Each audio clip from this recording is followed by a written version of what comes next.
కాంగ్రెస్ పార్టీలో సీఎం రేవంత్ రెడ్డి ఒంటరివాడయ్యాడా? సహకరించాల్సిన సహచర మంత్రులు ఎందుకు ససేమిరంటున్నారు?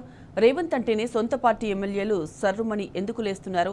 పార్టీ క్యాడర్ సైతం అసంతృప్తులతో ఎందుకు ఊగిపోతుంది? సీఎం ఇంటికాడ రివ్యూ అంటే సీనియర్ మంత్రులు సారీ అని ఎందుకు అంటున్నారు? తానే సీఎంను అని మరిచిపోయేంత ఒత్తిడిలో రేవంత్ కూరుకుపోయాడా? Let's watch the story. Congress పార్టీలో ముఖ్యమంత్రి రేవంత్ రెడ్డి ఏకాకయ్యాడా? మంత్రుల నుంచి సైతం ఆయనకు సహకారం దొరకడం లేదా? కాంగ్రెస్ ఎమ్మెల్యేలు కూడా రేవంత్ పట్ల కెనుకు వహించి ఉన్నారా?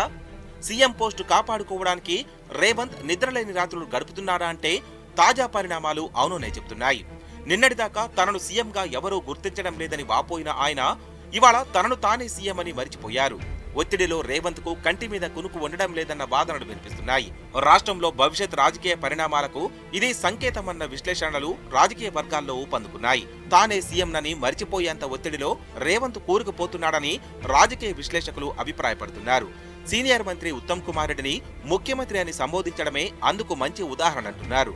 అటు అధిష్టానం పెడుతున్న టార్గెట్లు, ఇటు టాప్ టు బాటం నాయకత్వం పెడుతున్న చికాకు, అనేక టెన్షన్ల నడుమ రేవంత్ పరిస్థితి ముందు నుయ్యి వెనక గొయ్యి చందంలా తయారైందని సొంత పార్టీ వాళ్లే చెవులు కోరుకుంటున్నారు. ప్రభుత్వం 10 సంవత్సరాలైనా 10 కిలోమీటర్ల టన్నెళ్లు తవ్వకపోవడం వల్ల మళ్ళీ ఉత్తమ్ కుమార్ రెడ్డి గారు ముఖ్యమంత్రిగా బాధ్యతలు చేపట్టినాకనే ఎస్ఎల్బిసిలో టన్నెల్ని మనం కదిలిస్తే మళ్ళీ ఉత్తమ్ కుమార్ రెడ్డి గారు ముఖ్యమంత్రిగా బాధ్యతలు చేపట్టినాకనే ఇన్నాళ్లు ఎవరూ తనను గుర్తించడం లేదని కుమిలిపోయిన రేవంత్ ఇప్పుడు తానే సీఎం అన్న విషయాన్ని మరిచిపోయారు. ప్రతిపక్ష నేతలను పరుష పదజాలంతో నిందించడం, పదే పదే ఆర్థిక పరిస్థితి అధోగతి పాలైందని విచక్షణ కోల్పోయి మాట్లాడడం ఆయన అంతర్గతంగా ప్రశాంతంగా లేరన్న సంగతిని తెలియజేస్తున్నాయి. ఆ వ్యాఖ్యల వల్ల రాష్ట్రం పరువే కాదు ఆయన ఇజ్జత్ కూడా పోయిందన్న చర్చ నడుస్తోంది. మరోవైపు సీఎం రేవంత్ ఈ మధ్య ఒంటరి పోరు చేస్తున్న సంకేతాలు స్పష్టంగా కనిపిస్తున్నాయి. మంత్రివర్గ సహచరుల నుంచి ఆయనకు ఆశించినంత మద్దతు దొరకడం లేదు. ఒక సీనియర్ మంత్రి మినహా రేవంత్ పట్ల ఏ ఒక్క మంత్రి సానుకూలంగా లేరని సర్కారులో టాక్ ఉంది.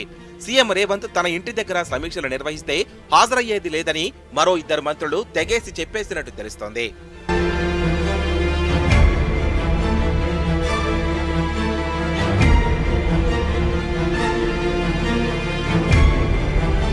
గతంలో రేవంత్ కు సన్నిహితంగా ఉన్న మహిళా మంత్రి అయితే సీఎం పేరు ఎత్తితేనే తిట్ల దండకం అందుకుంటుందట. సదరు మహిళా మంత్రి శాఖలో ఉన్న తనకు తెలియకుండా ఫైళ్లు మూవ్ చేయొద్దని సీఎం ఖచ్చితమైన ఆదేశాలు ఇవ్వడమే ఇందుకు కారణమని తెలుస్తోంది. రేవంత్ కు ఆప్త సలహాదారు దగ్గర కూడా ఆ లేడీ మినిస్టర్ ఈ మధ్య ఓ విషయంలో కాస్త విరుపుగా మాట్లాడారట. అభ్యంతరముంటే మా అన్న రేవంత్ కు చెప్పుకో, ఇంకెవరికైనా చెప్పుకో అని కొంచెం పరుషంగా వ్యంగ్యంగా సమాధానం ఇచ్చినట్లు ప్రభుత్వ వర్గాల్లో చర్చ జరుగుతోంది. ఇదిలా ఉంటే కాంగ్రెస్ పార్టీ ఎమ్మెల్యేలు సైతం రేవంత్ రెడ్డి వ్యవహారంపై మండిపడుతున్నట్టు తెలుస్తోంది. నియోజకవర్గ అభివృద్ధి నిధులు విడుదల నిలుపుదల, తమ పనులు చేయడంలో రేవంత్ చూపుతున్న నిర్లక్ష్యం వాళ్లకు విసుగు తెప్పిస్తోందట. ఈ మధ్య ఓ ఎమ్మెల్యే సచివాలయంలోని ఒక అధికారి దగ్గర బాహాటంగానే తన ఫ్రస్ట్రేషన్ను వెలగక్కడంతో పాటు చేతిలో ఉన్న ఫైళ్లను ఆ అధికారిపైకి విసిరేశారట. కాంగ్రెస్ కార్యకర్తలు సైతం విపరీతమైన నైరాశ్యం పేరుకుపోతోందని ప్రచారం జరుగుతోంది. నిధులలేమి పేరిట ఆర్థికపరమైన ఏ సమస్య పరిష్కరించడం లేదని ఆగ్రహంగా ఉన్నారు. పరిపాలన చేతగాకపోవడం వల్లనే ఈ పరిస్థితి దాపురించిందని తమ అనుచరుల వద్ద వాపోతున్నట్లు పార్టీ వర్గాల్లో చర్చ జరుగుతోంది.